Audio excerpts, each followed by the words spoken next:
Hello guys, and welcome back to part 2 of making a wedding dress with me. My name is Ronke Daranijo of Aroni Clothia.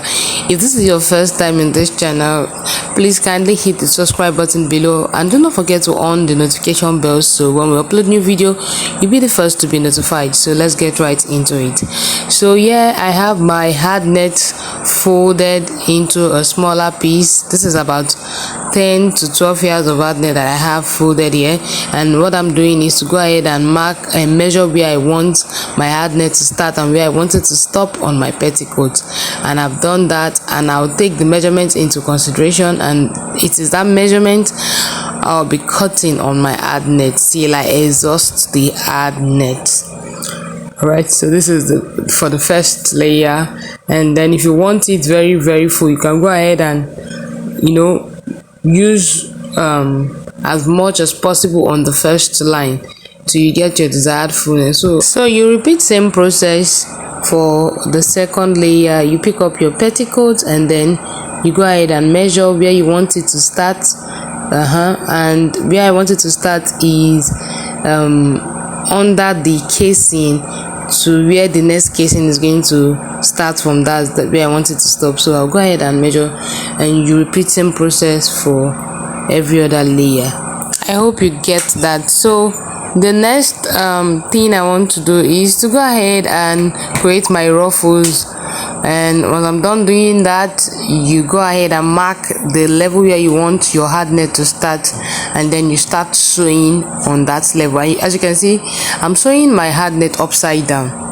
I'm not sewing it normal. I'm sewing it so that by the time I put it down, it's going to give a bouncing effect. So I'll be sewing till on the lines where I want it to start, and first layer, second layer, till I get my desired result. As you can see here, you can see that I'm almost done here, and you can see how full the hard net is on the petticoat, so that it can give that very full effect. All right, I'm done here with fixing my hard net on the petticoat, and this is what it looks like. This is what the front looks like. So I'm flipping it to the back, and this is what the back looks like. So the reason why I turn it to the back is so that I can insert my steel boning back into the petticoat. So you can cover the edge of your steel boning with your masking tape so that it doesn't tear your fabric. The fabric is a light fabric, so I've gone ahead to pass the boning round into all the layers of the petticoat, and this is what it looks like. You can see the way it's bouncing, and then the petticoat enables the bride to walk very well, so that the bride doesn't fall down, and then it gives you that raising, that lifting effect.